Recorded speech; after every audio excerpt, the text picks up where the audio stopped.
It's not working. Ah, great, excellent. Okay. Excellencies, ladies and gentlemen, good afternoon.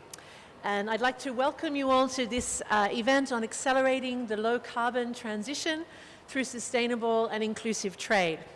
So it's with a great honor to be here today at this event, which is co-hosted by the International Trade Center, UNEP, the UN Environment Programme, the World Intellectual Property Organization, the World Trade Organization, and also the Office of the High Representative for LDCs, landlocked developing countries, and small island developing states. So it's a really unified and collaborative effort among a range of different organizations in the UN family and other international organizations. So it's really an excellent initiative to see such a broad interest in this conversation about how we can use trade and trade policies to promote the low carbon transition and to support developing countries in their efforts to tackle climate change and also to respond to the many impacts that the climate crisis has on their economies and their trade. So the key question that we're going to be addressing today really is how can trade and trade policies support the low carbon transition in developing countries and climate resilient development? How can support the private sector in those countries to build climate resilience, to reduce carbon emissions, and also to gain a competitive advantage and participate in international supply chains? Of course, one of the challenges facing small businesses across the world is the need to cope with the impacts of climate change and also to respond to the many measures that are being taken around the world to try and boost product standards and production standards to respond to the climate challenge. So producers across the developing world face a range of pressures to meet international standards and requirements in this regard, to require investment, technology transfer so that they have access to green technologies and can participate effectively and competitively in low carbon value chains. So today we have the opportunity to explore how the trade and environment communities can work together to promote trade in goods and services that are critical to tackling climate mitigation and adaptation, how they can promote and benefit from participation in low carbon value chains, and how we can boost opportunities for developing countries in this space.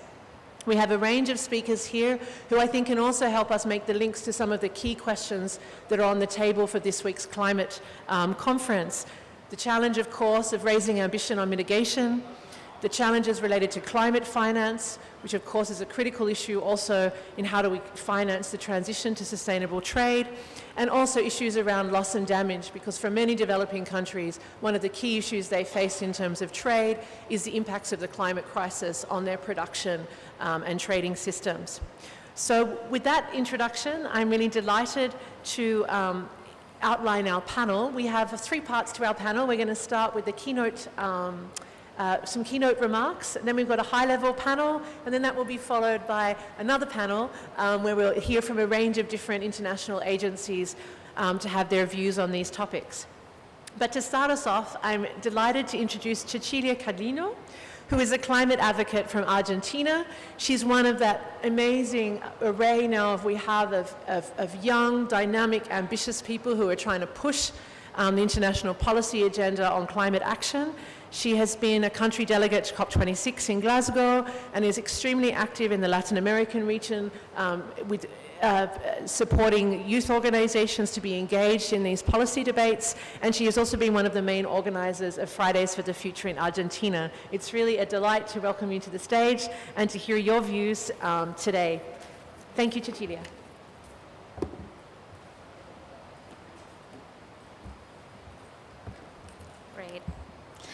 Hello, everyone, and thank you for having me. Thank you to the International Trade Center for this invitation.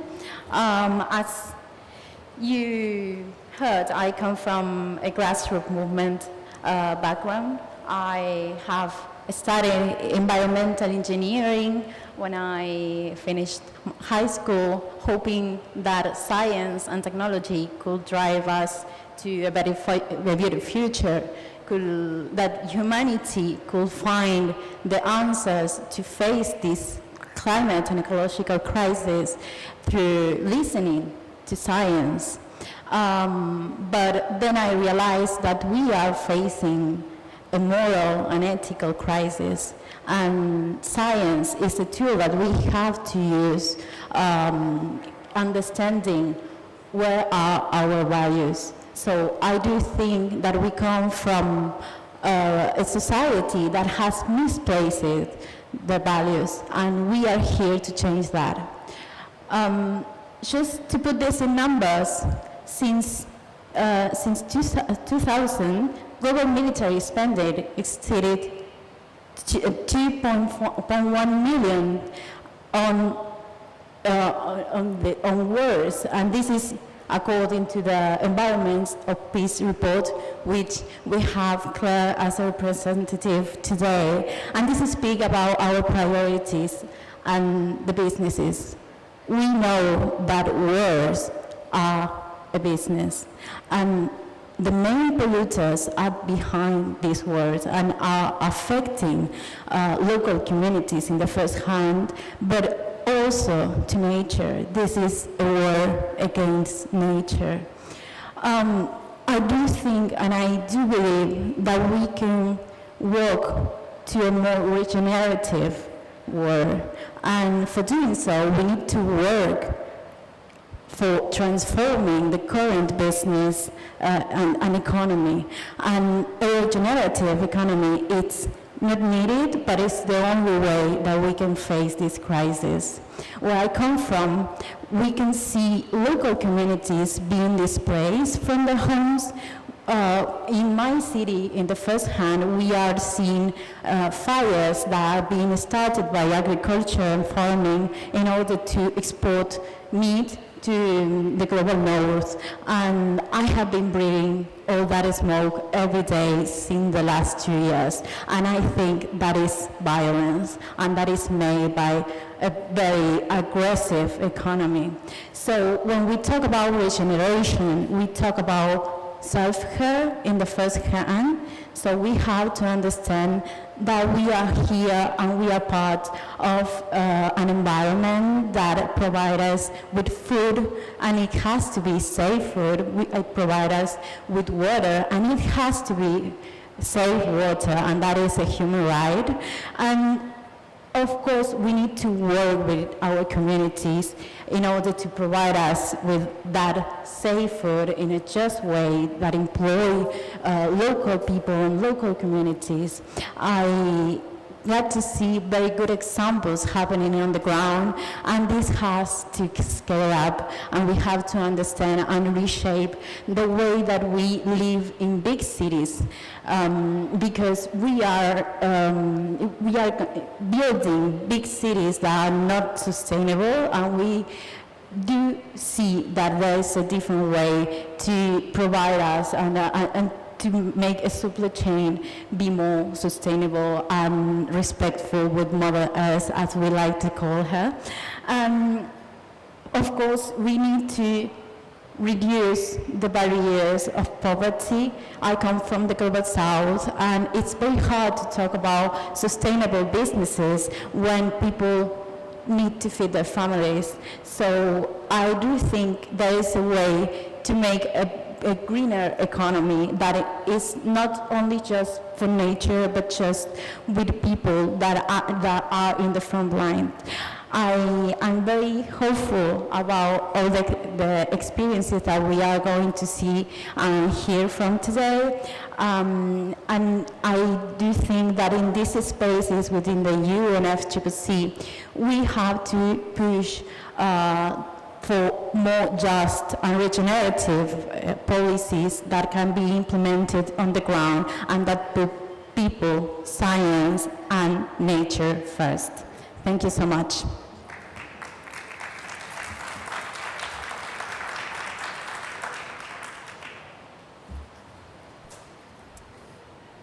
Thank you very much, Cecilia, for setting us up well for our discussion. I think the links between people, science, and nature are something we'll hear resonated across the panel, and also really great to be grounded in your perspectives from your region. And I guess the one word that you said today, which I haven't heard anyone else say today, is the word hopeful.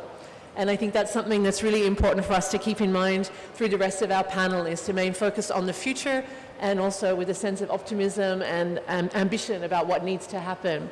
And so that brings me next to introduce our first in our high-level opening remarks. I'm delighted to introduce Her Excellency Rabab Fatima, who is the High Representative of the Office of the High Representative for the Least Developed Countries, Landlocked Developing Countries, and Small Island Developing States. She brings to this position more than 30 years of experience in a range of different national and international capacities. She's a former ambassador and permanent representative of Bangladesh to the UN in New York. She has worked at the International Organization for Migration, including on climate change and migration, and she's also been the head of human rights at the Commonwealth Secretariat in London. It's a great honor to have you with us, and I look forward to hearing your views on what are some of the challenges for the countries that you're working with in this transition. Thank you.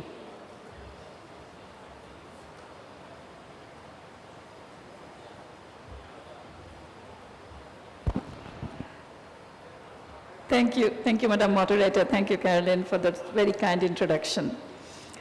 Ms. Pamela Cook Hamilton, Executive Director of ITC, distinguished panelists, dear friends and colleagues. I join ITC and fellow co-organizers to thank you for joining us for this important event.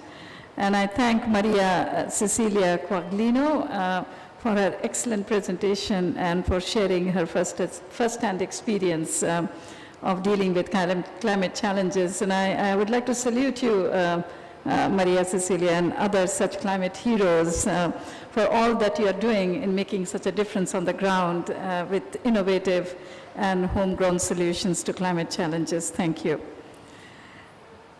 Distinguished colleagues, last year's COP sent a very strong message to businesses around the world. Businesses should be prepared for change. They should be prepared to adopt targets for minimizing the carbon emissions and embrace the sustainability imperative. We all know that this comes with challenges. And if it is challenging for businesses in the developing countries, it is even more so challenging for the least developed countries, the landlocked developing countries, and the small island developing states that my office supports. Yet, as consumers and investors become more environmentally conscious, a transition to sustainable business practices has become prudent, not only for the environment, but also for corporate bottom lines. My office, the UN Office of the High Representative for the LDCs, LLDCs, and the SIDS, serves 3 vulnerable groups of countries in the UN system, these 3 groups of countries. While their vulnerabilities are different, they have some things in common. They contribute the least to global warming, but are among those that are most threatened by the climate crisis. As Cecilia just shared with us, they feel the urgent need for the world to transition to low carbon economy and see firsthand the repercussions of inaction. Yet, chronic and structural constraints limit their ability to fully transition to a low carbon future. Let's take the case of the least developed countries. They have made the smallest contribution to global warming. Yet, high rates of growth are the key to them making progress on SDGs and the graduation criteria. Energy is essential to power this growth. For the LDCs to decouple emissions from future growths, they need the necessary finance and technology. There is a role for trade policy to support LDCs in this endeavor, negotiated both within the halls of the WTO and WIPO. That said, 7 graduated or graduating LDCs rely on fossil fuel production in some measure. For a number of them, this is a critical part of their economy. And in some cases, the fossil fuel sector has been instrumental for these countries to reach graduation thresholds. While these countries are grappling with the challenges of smooth transition, they are facing a parallel challenge of switching to a low carbon economy. The international community and development partners need to fully support the LDCs embrace low carbon pathways to their sustainable development. And this could be, for example, by ensuring renewable energy supply, which is affordable, and supporting diversification away from the fossil fuel sector in their economies. Landlocked developing countries, the LLDCs, similarly have deep structural constraints that marginalize them from global trade and exacerbate the difficulties in adjusting to the sustainability imperative. Their isolation from seaports results in extremely high transportation costs, up to twice as much of the countries with access to coasts. Most LLDCs are also heavily reliant on natural resources and have suboptimal productive capacities for the adoption of technologies needed for this transition. Heightened levels of international support in terms of financing, capacity building, and the transfer of technology are imperative for LLDCs to shift to a low-carbon future. Yet, international support till now has been below par, leaving these countries at a risk of being left further behind. Now, turning to the SIDS, the small island developing states, geography also matters to these countries. These are some of the smallest and most remote countries in the world, which challenges their participation in trade. SIDS are on the front line of climate change. They are the most disaster-prone countries in the world. And after each disaster strikes, SIDS are forced to borrow to rebuild their countries. And in repaying these debts, they are using resources that could have been directed towards sustainable development and climate adaptation. There is potential for a transformational shift to a renewable energy and sustainable transportation in the SIDS. But this would depend significantly on scaled up investment and financing to help them transition away from fossil fuels. Despite their limited access to finance, SIDS are ambitious in the low carbon emission transition. Many NDCs of SIDS have some of the most progressive targets on renewable energy. These countries have made their commitments to sustainability explicit. Now it is for the international community to scale up support to support them in on this journey. Distinguished colleagues, and it is true for all these countries, and that is true, what I just said, it is true in some measure, some degree or the other, for all these three vulnerable groups of countries that I mentioned. The multilateral trading system can play a vital role in accelerating low-carbon emission transition. The liberalization and of trade in environmentally friendly goods and services could also contribute to reducing greenhouse gas emissions. There is a need for enhanced technology transfer and support towards finding solutions to the loss of income due to elimination of tariffs for environmentally friendly goods. There is also a need for enhanced support towards science, technology, and innovation. Access to finance can help LDCs, LLDCs, and the SIDS respond to adaptation and mitigation needs and pave the way for investment in a sustainable and inclusive economic transformation. Capacity building can facilitate the know-how needed for greening value chains and building an enabling environment for green growth. Partnership facilitation can also help governments, businesses, and institutions to collaborate on the implementation of green solutions. Dear colleagues, this year, the Doha Program of Action for the Least Developed Countries was adopted with climate change and international trade as two of the 6 focus areas. As we look towards the fifth LDC conference in Qatar next year, in March, my office will bring together businesses and other stakeholders at a private sector forum to form partnerships that will be able to deliver economic resilience and trade in a sustainable manner. This week, my office is also organizing an event on the promotion of foreign investment in the LLDCs, including in sectors needed for a transition to a low-carbon future. In 2024, my office will convene the SIDS Global Business Network Forum in the Caribbean, with the preparatory process starting next year.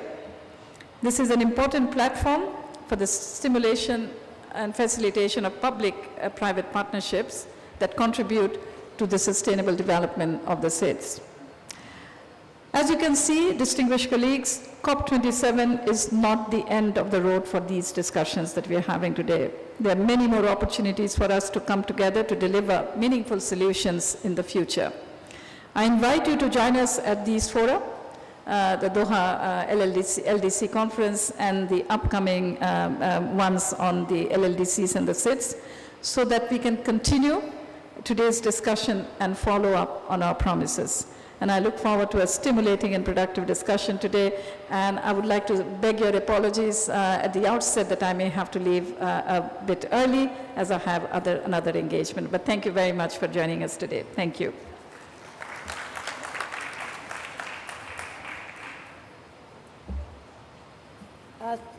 Thank you very much, Your Excellency, for a really powerful overview of the challenges facing the countries that you represent. I think your emphasis on vulnerabilities of the countries, the fact that these are the ones that have contributed least, but most feel the urgent need for action, is one we really need to bear in mind when thinking about the trade issues facing developing countries. You emphasized the structural constraints, and also there were three themes through your presentation that I picked up: the importance of investment, of finance and technology transfer, and the risk of being left behind if we don't reach our ambition and deliver on these elements that I think have really been there for many decades, Rao. These are not new priorities. They've been there for a long time, so it's time for us to deliver on them. Two issues that I thought you raised that we don't hear about that much is the importance of trade cooperation for adaptation and for building resilience in countries. And also the fact that you ended on emphasizing the importance of engaging the business sector in your countries and your efforts to do that. And here's something that I think we sometimes forget is not only do we have the missing climate finance from the public sector, but we also have the missing finance from the private sector, where very little of this private sector climate finance goes to the countries that need it most and are most vulnerable. And I'm sure on that point, our next speaker, Pamela Coke-Hamilton, will have much to say, as she's going to talk to us about the challenges and opportunities for small businesses in developing countries in adapting to low carbon practices. She's going to beat me to the stage before I've introduced her properly. Come along. Pamela is the Executive Director of the ITC. She's really one of the powerhouses in the multilateral system for drawing attention to the power of trade in helping developing countries meet sustainability challenges, and also the importance of addressing sustainability concerns so that they can compete in international trade. Her career began in the Jamaican Ministry of Foreign Affairs. She has experience in promoting exports from the Caribbean region, and also with the Organization of American States and the Caribbean Export Development Agency. So now, Pamela, I will invite you to take the stage. Thank you. You can tell I'm getting to the stage now where I'm just trying to get it done and then go back and sit down. Sorry about that. It's really so great to be here. Thank you so much for this opportunity. Her Excellency Rabab, Fatima, thank you so much for joining us. I do appreciate it. I know that you're very pressed for time. And I also want to say how inspired I am by what I heard from our young climate champion. It's always great to hear from young people, you know. They're not as cynical and jaded as us older folks. But thank you so much, because, you know, what you talked about in terms of transforming business and the economy, and about a regenerative economy, and how important that is. And I really like that word regenerative, because it says everything about rebirth and growth and nurturing. And also about, you know, the importance of local community protection. If we don't have that, we continue to have unsustainable cities and unsustainable growth. And at the end of the day, we're all looking to reduce poverty and increase our livelihood. I understand there was a dinosaur walking around with a sign that said that we don't want to end up like this in a few years' time. So I think that kind of made the point. But I know we have a lot of speakers, so let me be quick. First, let's talk about what I call the missing voices, the silent majority. There are a lot of very loud voices here in the COP, and Rabab and I were talking about it just when we were walking over, that we kind of feel sometimes like we're in a zoo and we can't hear ourselves think. And there are a lot of microphones and a lot of speakers and a lot of pavilions. But I really feel that there is a silent missing majority here. And actually, there are also a lot of missing voices generally. One missing voice, and it's one that we noted at the COP26 last year, is that of small business. And essentially, we know that small business constitute 90% of all trade across the world and 50% of all jobs worldwide. They're also responsible for 80% of greenhouse gas emissions along the supply chain for bigger firms. So they're an important constituency, and they matter, and these things have to be taken into account in any discussion on climate change and managing the process. The other missing voice is that of women, young people, and vulnerable communities. Our ITC pavilion is right across from the Civil Society pavilion, and they have all of these wonderful events featuring the voices of these communities that have so far been unheard. So if we're going to accelerate the low carbon transition, if we're actually going to keep any hope of a healthy planet alive, we need to elevate those voices. Sorry, this fly is just giving me a hard time. We need to give small businesses, especially those run by women, young people, and vulnerable communities, the tools and the training and the market access so they can see the green transition as an opportunity not just to survive, but to thrive, rather than yet another cost that could lead to bankruptcy or worse. As someone who spent a lot of years in trade negotiating trade agreements on behalf of small island states, I'm very alert to the consequences of conversations where not everyone is involved, where not everyone has a seat at the table, where not everyone has a voice. Second, let's talk about money. I've heard a lot of talk and I've seen a lot of headlines about money, huge pots of money. Levels, of course, that coming from a small island state I can barely comprehend. And money is important. Without resources, no one, especially not small businesses, can make that low carbon transition. There will be no climate justice for countries that left to struggle alone to survive with rising energy and food prices, rising debt, and rising unemployment. But what matters more is who has access to that money and who it's spent on. In other words, money is not necessarily the full problem. It is the ability to access that money that becomes a huge challenge for many small businesses and even countries. And so we've done our research and we found that 70% of African companies, small businesses in Africa, recognize that basically climate change is going to be an existential threat. They recognize the challenges, but only 40% of them can do something. Why? Because they lack financing. But they not only lack financing, they lack access to the kind of information that's necessary to make the change. They lack access to technology. They lack access to friendly business environments. They need incentivization to actually make the change. They also need access to new skills, new jobs, and new ways of looking at business. Third, let's talk about delivering for climate justice. Speeches and panels like this are great. They help shape a consensus and they send us back home with energy and purpose.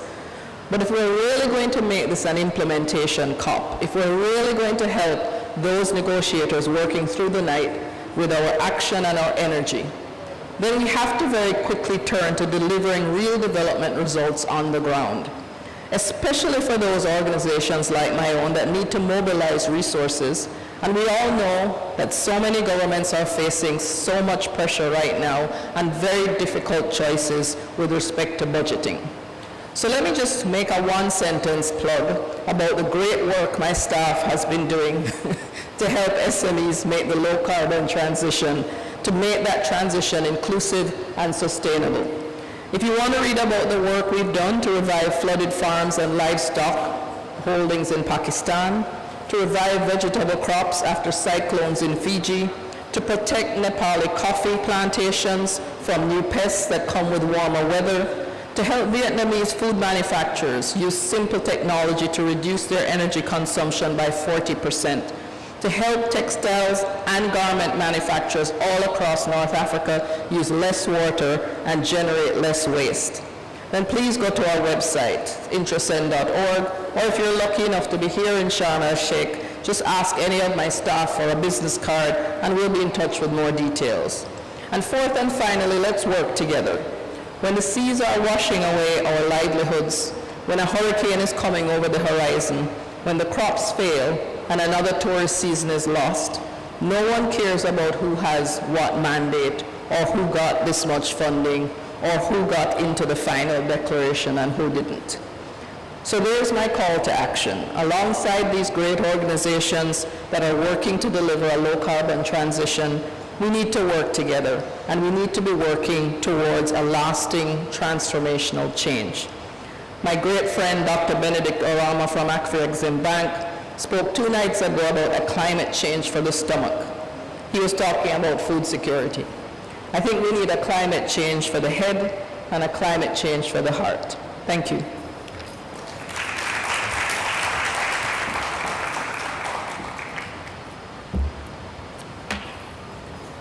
Thank you very much, Pamela, and also for just reminding us of the urgency of this issue for the countries who are facing the greatest challenges on the climate front, and of the practical work that can and is already happening, but we need just to invest more in the practical work that can be done to support businesses to take forward the vision that, as you said, they have that vision. They recognize the need to do these things. The question is, how can they move that vision forward? So thank you very much for that. And I'm sure we'll hear now from Rebeca Grynspan at the UN Conference on Trade and Development. She's the Secretary General and was a former Vice President of Costa Rica.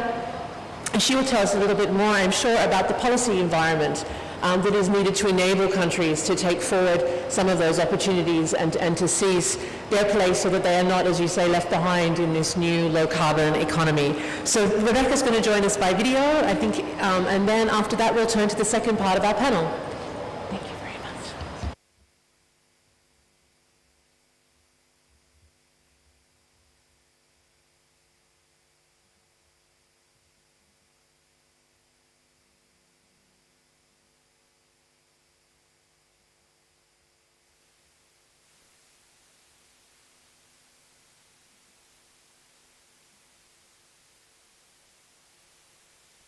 Countries in small island developing state.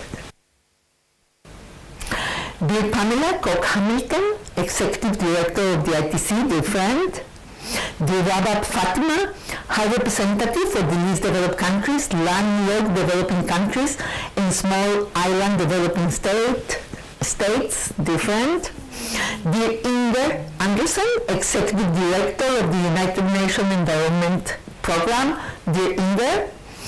Dear Kanayo Awani, Executive Vice President of the Intra-African Trade Bank. Your Excellencies, ladies and gentlemen, in this room, we all agree on the need for the transition to low-carbon economies. We all agree that this transition is urgent, and we all agree that trade can play a role. So we agree on that. But now we need to agree, and fast, on the how. The climate change clock is ticking, and trade in many developing countries depends on sectors that are severely affected by climate change, such as agriculture, fisheries, or tourism. With warming temperatures, the survival of these sectors is under question. Trade has the power to steer economies towards the track of sustainability and resilience. But it needs the right incentives, the right policies, and the right funding arrangements.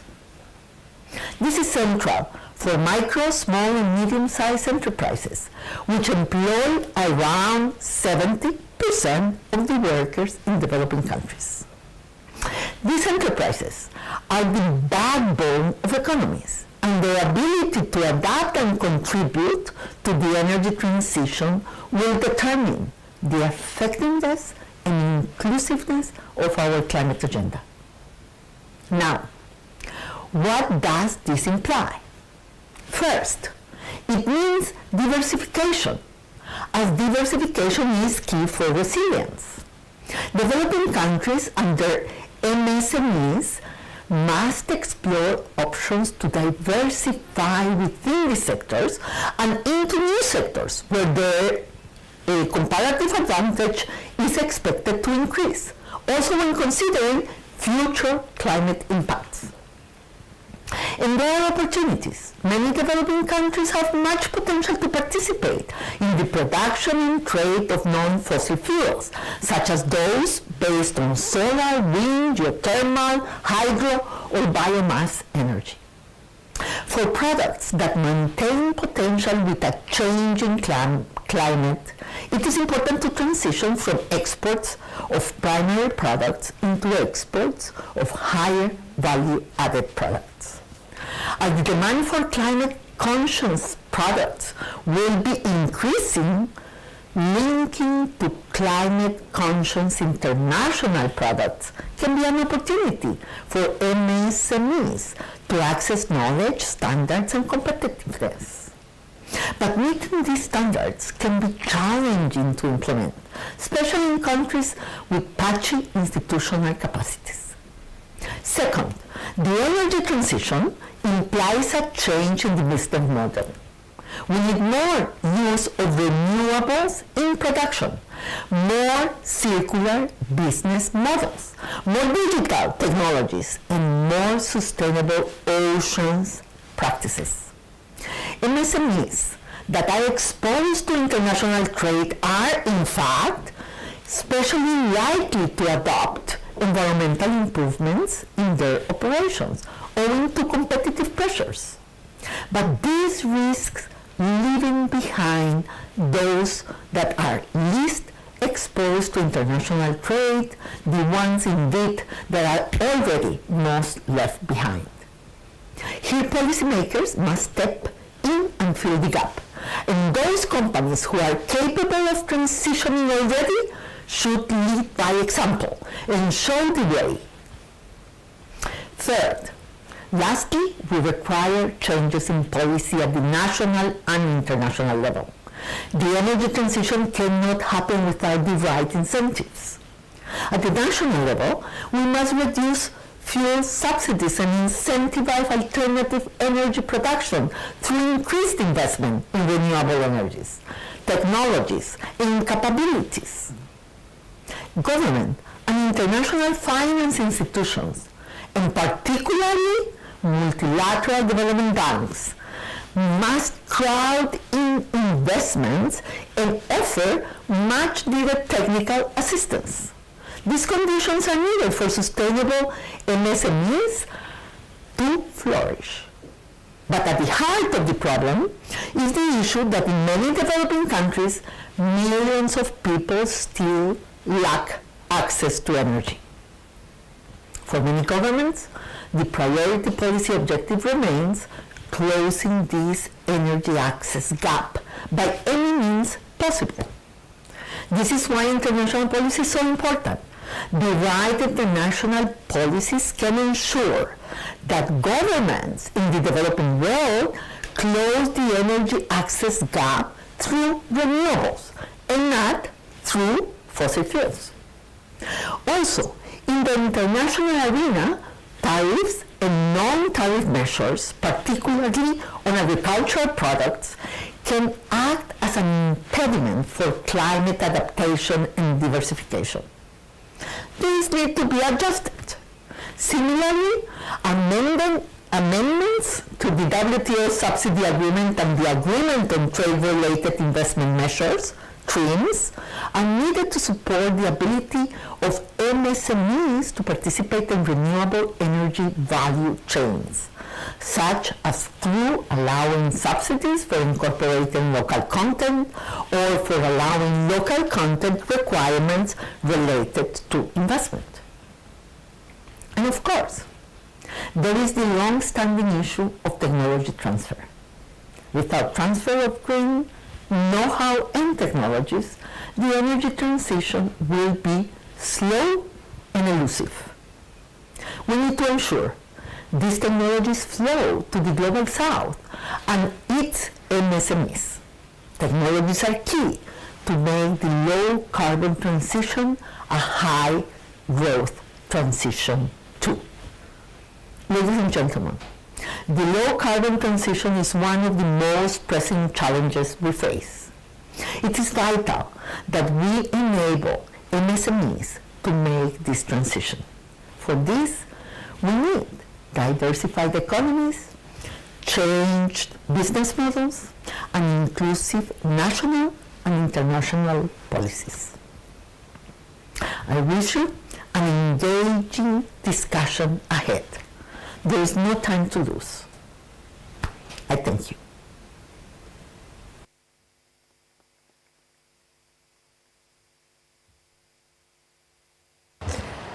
Thank you very much, Rebecca. I must say, in the world of online conferencing and people dialing in, that's one of the most inspiring and engaging presentations I've seen from someone who's not physically present in the room. And I really thank her for the energy that she has brought to this topic and highlighting the importance of the energy transition within country to the capacity for MSMEs to seize opportunities in the low carbon transition, the importance of diversification and inclusive national and international policy frameworks to enable this transition. So I'm going to turn us now to the next section of our panel. So I'll invite, actually I think that our two panelists can stay if you like on the I think you should stay, Pamela, if you will. And if you want to stay as well, Cecilia, you're most welcome. And please bring up the rest of the panelists, and then we'll turn to the next section of our discussion.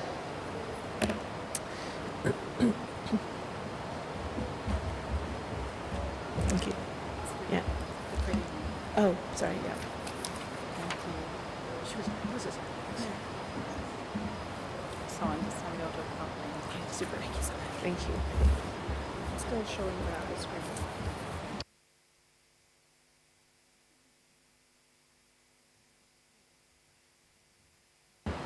Okay, sorry, Annie. Yes. Okay.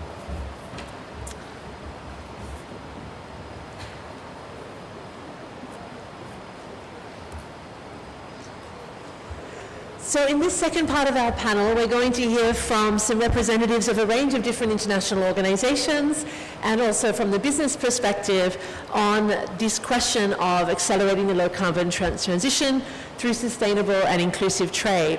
First up, I'm pleased to welcome Niklas Hagelberg, who is the Senior Program Coordinator on Climate Change at UNEP. He brings to this topic a long experience of working on climate change in UNEP, but also on ecosystems, integrated landscape management, and forestry issues, all of which, of course, are relevant to climate change, and a long experience of working with developing countries. So the two sort of questions that we wanted to, or the key question we wanted to pose to you is, what are some of the environmental and economic gains that we might have from transitioning to the low carbon economy, and your advice on how we might get there. Thank you. Thank you, Caroline. And it was great actually having a couple of panels so that one could hear what all the other colleagues said first.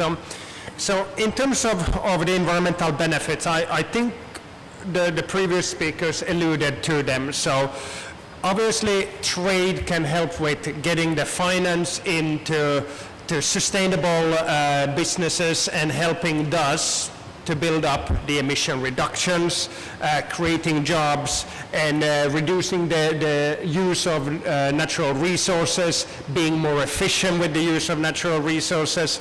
And trade is also the opportunity for access to markets, but it's also part of building up the opportunities for direct investment. The more there are contracts with, for trading products and services, the better opportunities we have for then eventually moving over to direct investment into the small and middle-sized companies and even larger companies.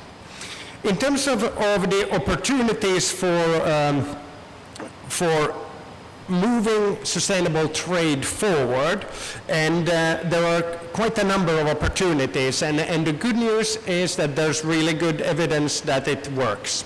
So there's plenty that we can tap into. There are examples that can be transferred from country to country. A few of those examples. So first starting with fiscal policies and looking at import and export tariffs.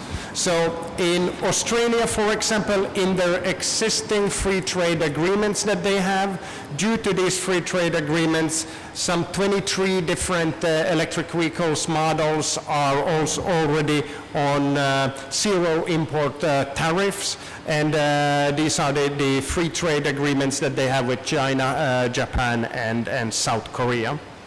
In Ghana, in their new energy transition master plan, they have measures for doing exemptions on import duty and VAT on all components in renewable energy that are not available within the country.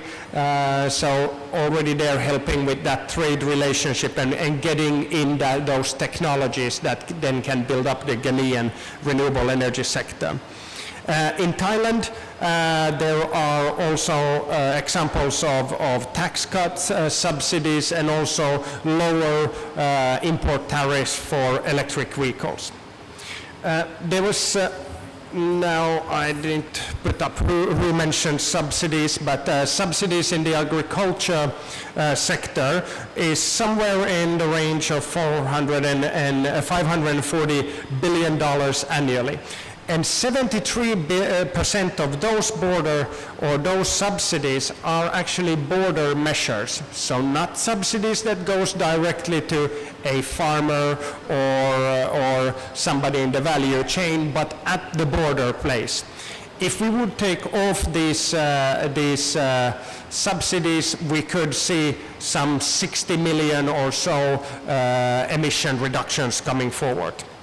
Then there's technical policy measures, so import standards, and we, for example, have been working with East Africa on their, so the countries in East Africa, on reducing or building up the standards for the vehicles you can import to the region and what type of efficiency the electrical appliances should have. And then my last point of those opportunities that we know work is on standardizing of the measurement of the climate benefit.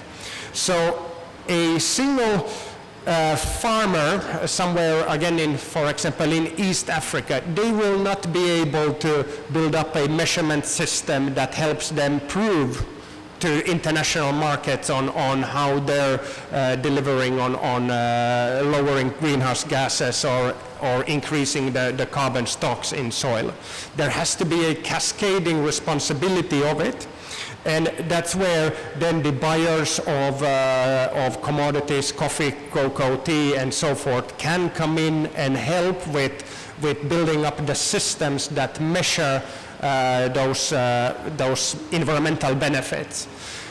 And frankly, even many of those companies that serve the global markets are not able to do it on their own. And that's where many of the international organizations, for example, UNEP, where I work, can come in and help overall sectors to build up those measures, that how you measure carbon. And this is now how it connects also to the discussions on the enhanced transparency framework here at COP, and also Article 6. So I would like to then hand back to you, Caroline. We may be already running behind, so thank you so much. Okay.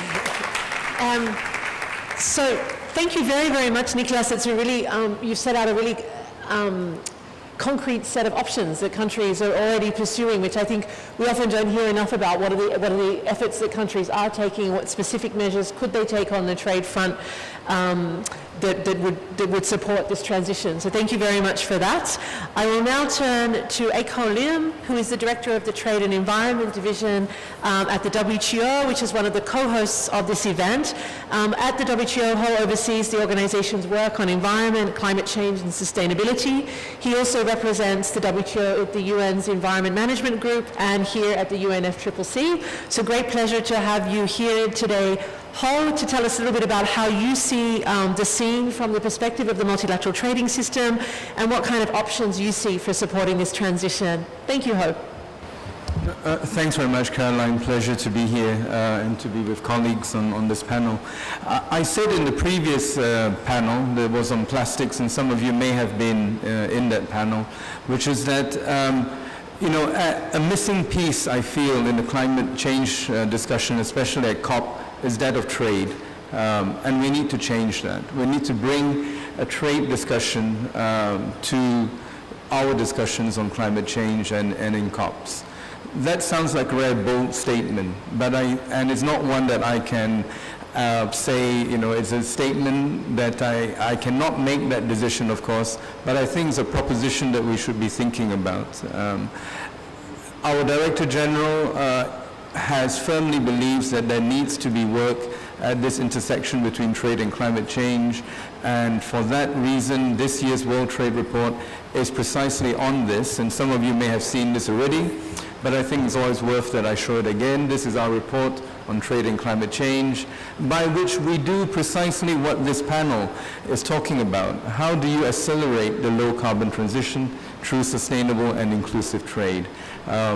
It's an economics report, so you will find it full of economic reasoning and economic analysis. I won't go through it, but I think it does tell us several fairly profound things that we need to think about, which is that when we think about accelerating the low carbon transition, we need to think about what does trade do. At its most basic, trade connects markets, basically, and that means connecting producers to each other, connecting producers to consumers, and so forth. So it's about connections, and it's about markets. Those are the two basic things. So if we're going to go to the low carbon transition, that suggests we need to do, again, two very broad things. We need to make markets greener, and we need to make the logistics of trade greener. And if we have that type of thinking, we can then go a bit further to sort of ask what are the vectors that can help make markets greener, and how do we make the logistics of trade greener. Some of these things are things that you who come to COPs know very well, and it's no surprise, one big vector is energy and energy supply, and how do we use that energy in markets, and how do we use that energy in connecting markets, again the logistics of trade. The other very big vector is, of course, technology.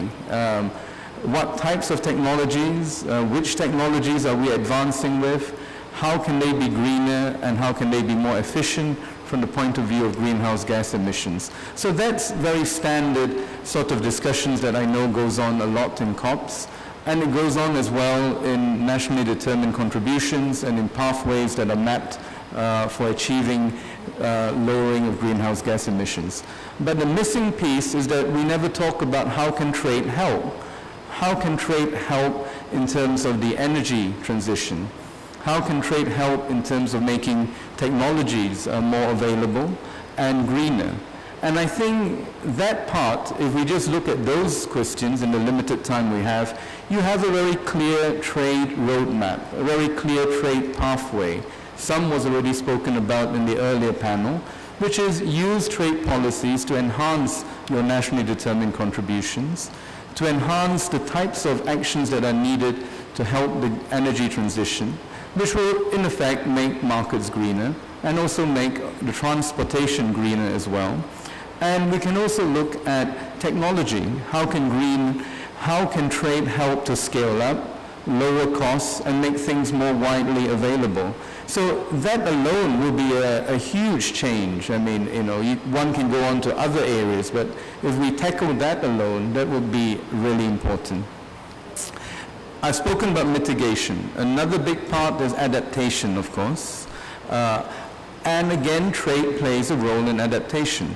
In fact, the whole purpose of trade, in some ways, is about dealing with shocks. And you can think about shocks in terms of fast shocks, such as in a situation where you are hit by a sudden weather impact, a disaster essentially, and we've seen too many of that lately. You can also think about adaptation, about slow onset, which doesn't happen immediately, but happens over a period of time. loss of water resources, for instance, or loss of beaches would be examples of this. Again, trade by connecting markets, diversifying supply, making it more possible to get essential goods and services is a key way to deal with adaptation. It's also a key way to get the technologies that are needed for adaptation. And you can again go back to look at what could be put into national adaptation plans to enhance the work under the climate change conference. And the last point is, I think, finance and investment. It was spoken earlier by Secretary General. It was also spoken about by our joint event yesterday with UNCTAD and WTO, by my Director General, is that you can't talk about trade in a silo. Trade happens because you've got investment. Investment happens because you have finance. We had Finance Day here at COP27, but we never had a trade day. But if you want to get the finance, we need to think about how do we connect the dots between these three big areas: trade, finance, and investment. And I think there are tremendous opportunities here, and I think by doing these sorts of things, we can really accelerate the low carbon transition. So thank you very much.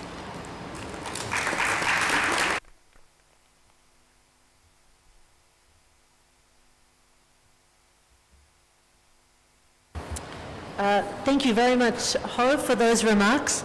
I just wanted to let everyone know in advance that it's possible that, Niklas, you have to leave early. Is that right? Sorry, no? I thought Niklas had to leave early. Sorry. Okay, no problem. So you're excused in advance, but we'll try and get to some Q&A before then. But I'd like to turn next to Miho Shiratora, First Officer in Charge of the Division of International Trade and Commodities at UNCTAD, to complement the remarks of the Secretary General earlier and give us your views on this sort of enabling trade policy environment that will support this transition. Miho, you have the floor. Thank you, Caroline. You know, my SG has elaborated the message very clearly, so I will not take too much time. But at this moment, I just would like to thank you, Pamela, my ex-boss, because when you were with us, you taught me that we have to address the trade challenge beyond data and statistical analysis and quantitative methodology, but with compassion, that with people who are really who can benefit, but currently who are not really making the realization of the advantage. And that compassion stays with me. So on that, I would like to thank you, Pamela. On this, let me just add something that SG mentioned already. It's about the accelerating low carbon transition and from the perspective of least developed countries.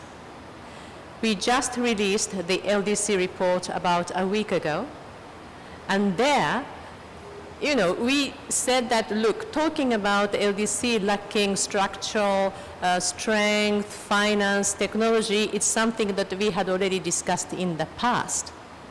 We have discussed it, and that's why we already have the Paris Agreement Article 9, Article 10, and Article 11.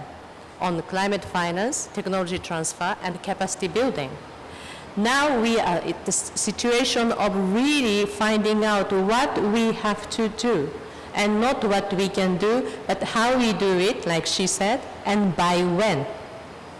On this, we just would like to bring this idea of this accelerating the low carbon transition. It's basically for LDCs to shift from sunset industries, which are highly dependent on the carbon emission, to sunrise industries with a low carbon element.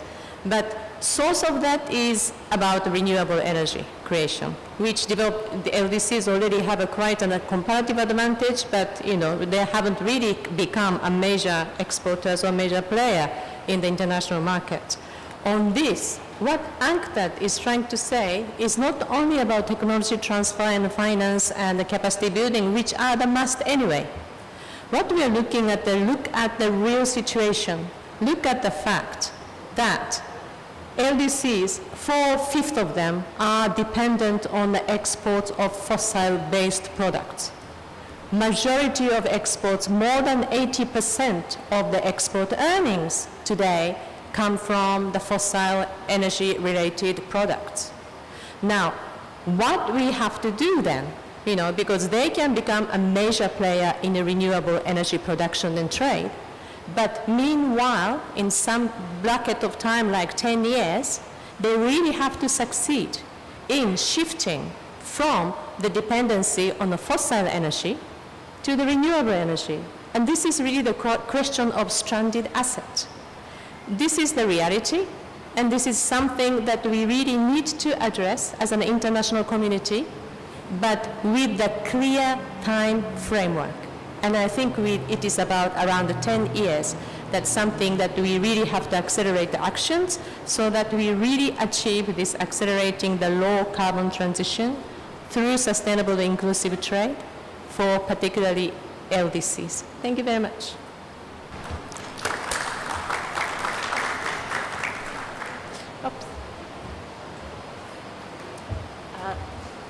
Thank you very much, Miho. I'm now going to turn to Anja van der Ropp, who is the Senior Program Coordinator for Climate Change and Food Security at the World Intellectual Property Organization, which is also one of the co-hosts for this event. And just before you speak, because I'm hoping at the end of this panel we're going to have 10 minutes for a question, so I'm going to give the speakers some advance notice. It'll just be a question from me, but it's inspired by two words that are more value-based that we've mentioned today. One is hope, and one is compassion, and I think compassion in this context requires us to act urgently. And so I'm a little inspired by Pamela on this. What is one thing that you could each do tomorrow when you go back to the office that would make a difference on this issue in terms of action? I was at a great meeting last week, and one of the ambassadors said to me, the only reason you have a successful meeting is everyone goes home sending instructions for something to do tomorrow that will make a difference. So if you could each think about that, ready, because you'll have 1 minute to give me your one thing that would make a difference and that would help support particularly MSMEs in accelerating the low carbon transition through trade. So with that, I'll just move back to Anja, and please, you have the floor to give us your remarks. Thank you. Thank you, Carolyn, and also it's a pleasure to be here amongst you. I'll bring in a slightly different perspective, focusing or looking on the innovation ecosystem and what are the drivers for innovation and deployment of green technologies. I think it's affirmed also in the Paris Agreement that innovation and technology have important roles to play in tackling climate change, and many solutions that help generate energy from renewable sources and provide clean water and clean air are already available, but they're not really deployed at the scale that we needed to meet the challenge. That is why we in WIPO have created a marketplace for those green technologies to make available information and also to make it easier for people to connect. And we just launched a collection of available technologies for adaptation. So looking at the drivers, what we need is an ecosystem that is conducive to innovation and diffusion, and that's not one single factor that determines this ecosystem. For instance, our Global Innovation Index ranks countries according to 81 indicators. I won't be talking about all of these, rest assured, but I want to zoom in on those particularly relevant for green technology.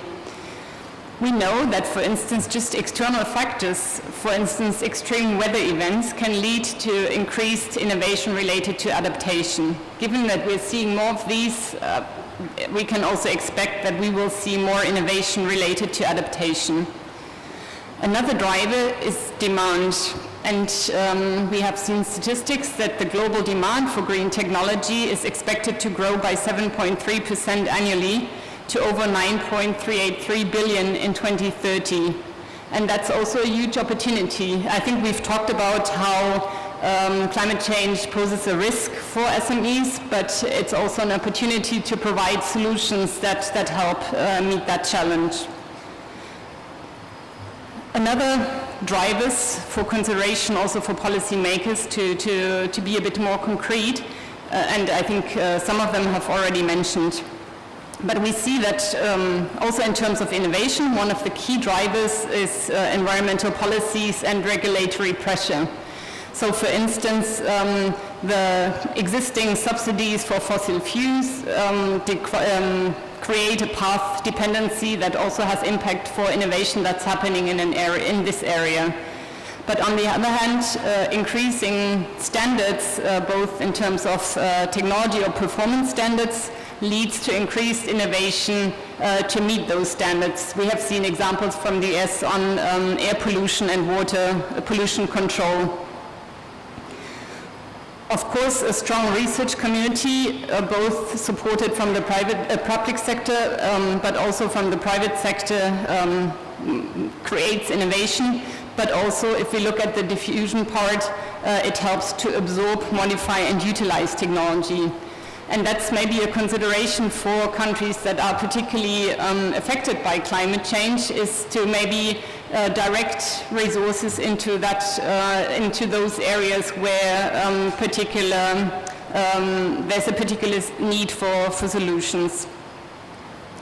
A well-functioning intellectual property system, which concerns both protection as well as enforcement, is important, and also supporting the markets. And we've heard a lot, I don't want to repeat much of that, but one point that I would like to highlight, apart from credit availability and the level of investment, is also that we need to ensure that, for instance, women don't face unnecessary barriers in raising finance, because at the moment it's currently, there are currently barriers. I've just seen one recent study from the UK where, in terms of climate change, women managed to raise more VC capital than their male counterparts, but that really remains the exception. And then obviously openness to trade is of particular importance for bringing the innovation or the available solutions to where they're needed and where they're not available locally. And so just to zoom in one point on intellectual property rights, we see that mostly as a tool that helps businesses and also small businesses to get a competitive edge about their, with regard to their competitors. And that also helps them sort of control unauthorized use, but also helps structure collaboration. And it also helps, because it signals value to the market, helps also attract investors. So it's not only for big companies, but also something to consider for small companies. And I think that this aspect will also get more important as we see increasing digitization of technology, and that also is true for green technology. So as intangible assets are becoming more important, also IP will be more important. To sum up,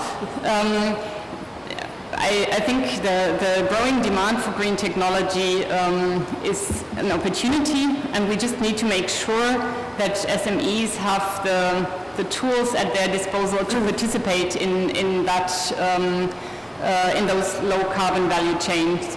And we're here to make those connections and to make collaboration happen together. Thank you.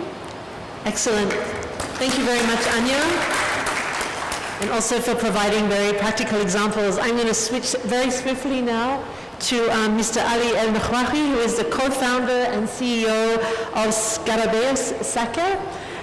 He has a really amazing biography. You should read it. He's a medical doctor, a public health practitioner, a health economist, and also works now in the fashion industry.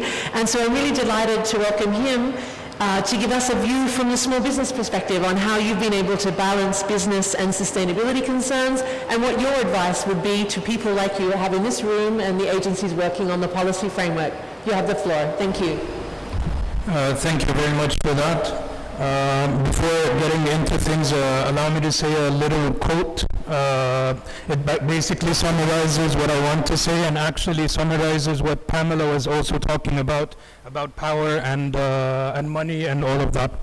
So The quote goes like this: it's power and the money, money and the power, minute after minute, hour after hour. Everybody's running, but half of them ain't looking. It's going on in the kitchen, but I don't know what's cooking. They say I gotta learn, but nobody's here to teach me. If they can't understand it, how can they reach me? So that's from Coolio. It's from a song in the 90s, if anyone knows it. But it basically summarizes everything that we talked about, or what Pamela talked about actually, about access to knowledge, access to technology, access to resources. That is the main problem. It's not the power or the money, because they both exist and they're in abundance, and we just don't know how to access them, especially in our part of the world. And what I wanted to say also, there is a huge basically honest and authentic communication in international trade is not easy to come across. The top-down approach that's been happening from the past and the present, and it has to change in the future if we want to have any real change, that we need both sides, the North and the South, to actually contribute to trade, to change, to development. It should not be a top-down approach that it's being dictated to our part of the world to do things in a certain way, or it's not going to work. So that's a very important part of what I'm talking about. So I'll talk very briefly about my background, like you said, Caroline. So I'm a medical doctor by training, worked for the UN for a very long time, worked for so many agencies, from IOM to World Food Program in Rome, in Geneva, WHO. So I worked for a lot of the agencies. I understand how things work and how sometimes it's frustrating even for people working in these agencies to make the real change they all want to happen, because they got into these positions to make that change.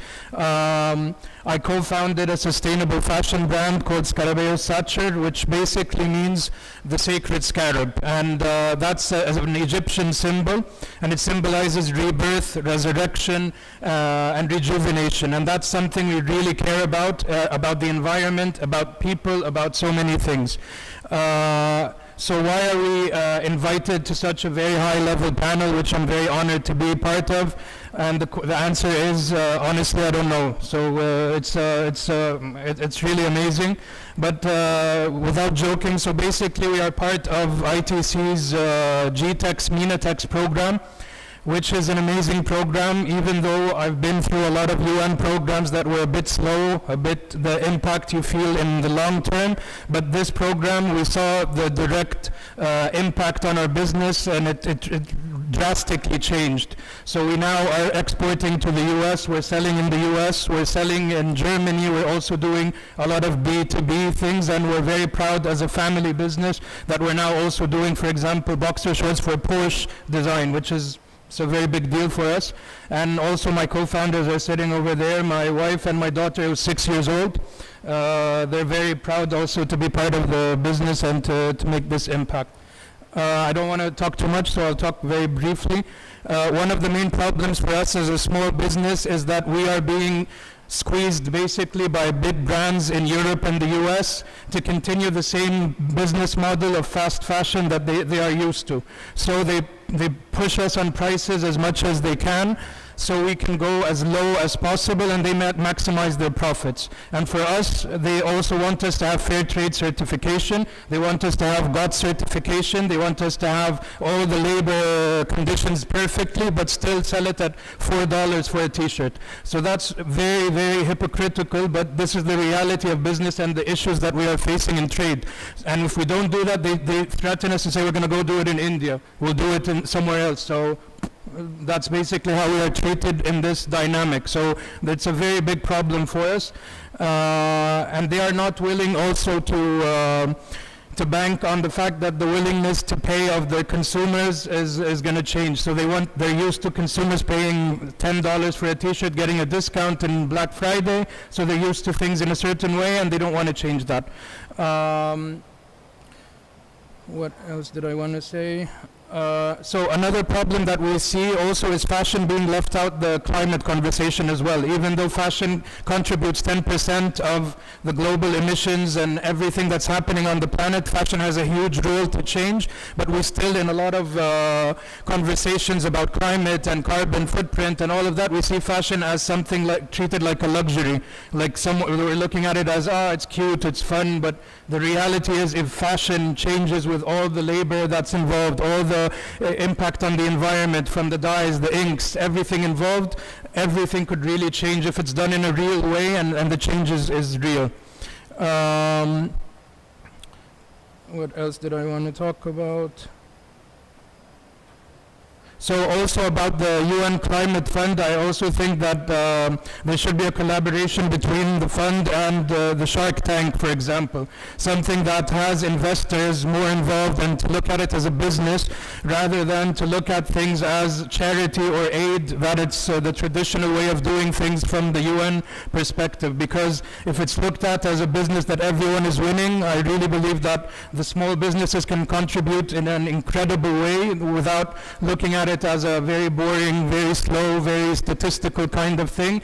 And the problem also that we see is access to a lot of the resources still in Egypt as well is you have to know someone who knows someone who knows someone that makes you reach someone in the UN or in other agencies that can support you. It's not done in a way that these are the resources where you can access this, these are the funds that exist, this is how you can approach them, these are the criteria. This is not very clear to a lot of people and it's based on trust by a lot of agencies as well, which I understand, but still it impacts a lot of small businesses that are legitimate as well.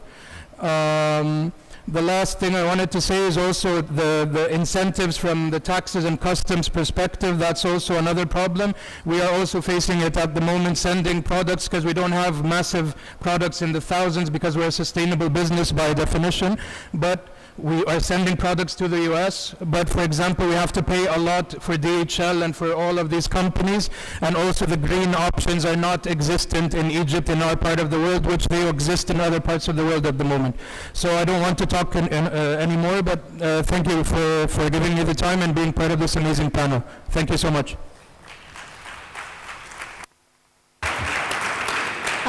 Thank you so much, Ali, and I think we know exactly why you were invited to this panel, because you provided a really fascinating and concrete example of the kinds of policy and practical challenges that small businesses have in trying to transform, also not just shift to low carbon trade, but also transform how trade is done. And I think the key thing you've done is sort of flipped the issue around. We tend to have this assumption often in global debates that developing countries and businesses have to be persuaded that this agenda matters. And what you're saying, we're persuaded, we're willing to do this, we're trying, and you need to create an environment in which we can thrive and prosper, and also provide leadership on what is needed. So I think it's fantastic that you have brought that perspective to us today.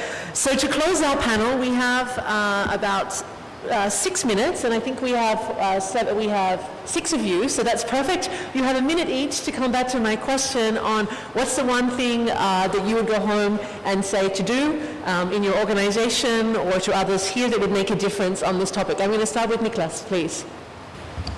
I put down quite a number of the things. I have 5 things here. One thing that brings hope and that want to continue is on how private sector in international markets are very much looking at doing insets into their value chain. So instead of offsets, they're investing into their own business value chain just to increase the resilience, reducing carbon. So that to me is one thing that I see great potential. But frankly, what really now gave me hope was the fashion doctor for sustainability. Thanks, man. That's really good. Thank you very much, Niklas. I'm going to turn next to Ho, please. Yeah, no, thanks very much. I think one point that came up that I thought was really interesting was what was said at the end. No, don't think about the assistance that this means as aid. Think about it as investment and finance. And what we have in WTO together with other organizations is aid for trade. And my Director General, actually at the last review, said that we should be reorienting that towards investment for trade. And I think that would resonate well with what you're saying. So, and then the other thing that we actually didn't talk about, and I forgot to talk about, is that we have to make sure that MSMEs, in this low carbon transition, are not shut out, essentially.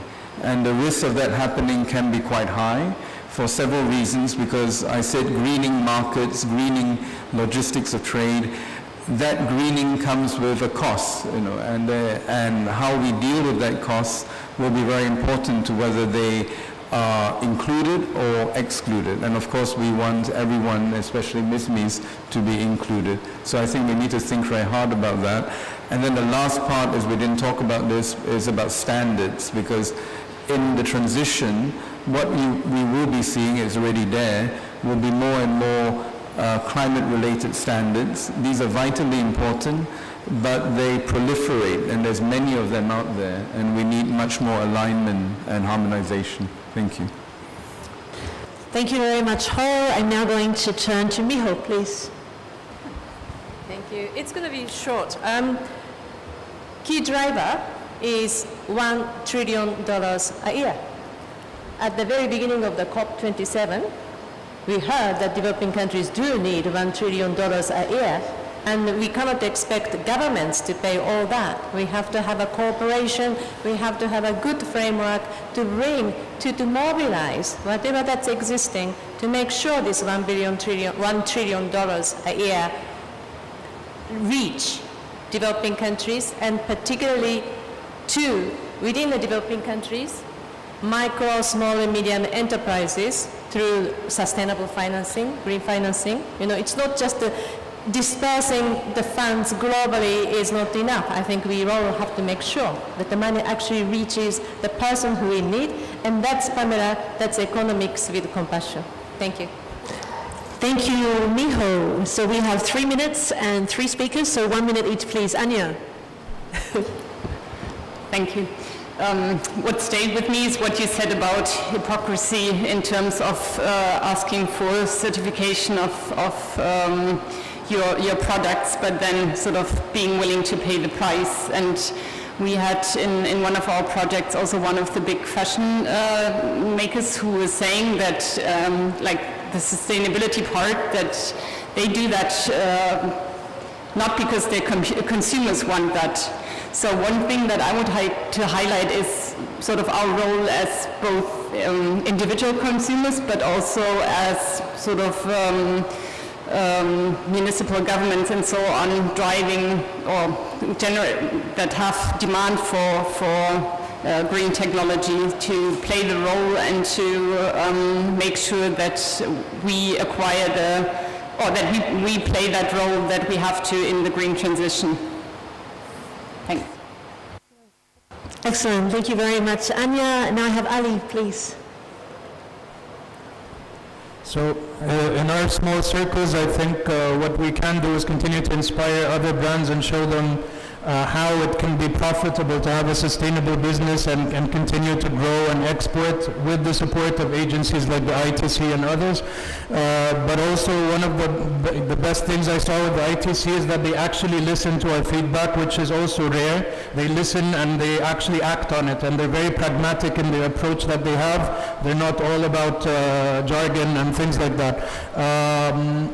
Yeah, I think that's enough for me. Thank you very much, Ali. And we started with Cecilia, and so I'd like to close with you, please. Thank you. Thank you. So what my output from this amazing panel that had really inspired me, and I thank you all for that, is that we can use the power of markets and fair trade to build a better economic system where everyone wins. And for doing that, we need to enhance stronger collaborations between us. And we are running out of time, but we are on the way to make this possible. So we have to stop competing with each other and start collaborating and cooperating with each other. So thank you. Thank you very much, Cecilia. So just to close, let me try in 1 minute to wrap up some of the key messages from today. I think the first is across the panels and the high-level remarks, we've heard a really strong case that trade and trade policy have a strong role to play in the low-carbon transition and also in climate adaptation. We've heard that there are both barriers and opportunities that come from participation in low-carbon value chains and enhancing small businesses' climate competitiveness. We've heard that there are particular challenges facing LDCs, landlocked countries and SIDS that we need to be extremely mindful of and to address any structural constraints and that they need support to build productive capacity. They need an enabling policy environment, for instance, for the energy transition, and they also need finance, technology and investment. This is something that I've heard over and over again today. We've heard about this importance of a policy and industrial environment that supports the efforts that countries are doing. And we've heard about very practical examples of what countries can do in terms of their trade policies in this respect to sort of harness the power of trade to be a driver of this transition. But I think a really key thing that we brought up and that Pamela mentioned at the beginning is this importance of listening to missing voices. And I think that Ali, you've provided a really compelling case today for why we need to do that more and why the trade agenda is one that's actually, it's a global agenda. It's not one that is just from certain countries, developed countries driving this. Developing countries recognize the need to take action on this front, and the businesses in that sector in those countries recognize increasingly the need to take action. The question is how they can do it and what kind of enabling environment we can provide. So here I think it's not just a matter of listening to voices but then acting in response to what they're saying. And so here certainly I think the importance of inclusive international cooperation is something that's really vital. And so for this reason, I'd just like to close by thanking all of the co-hosts today for enabling such an inclusive discussion, bringing so many voices from across the UN family and international organizations together to help frame this issue and really show that there are ways forward and to bring energy to that discussion. So I hope that all of you go home doing at least one thing, as everyone on the panel has suggested they're going to do, to help move this agenda forward. And thank you all of our speakers for taking the time for being with us today, and also to all of the participants both here and online for joining us. Thank you.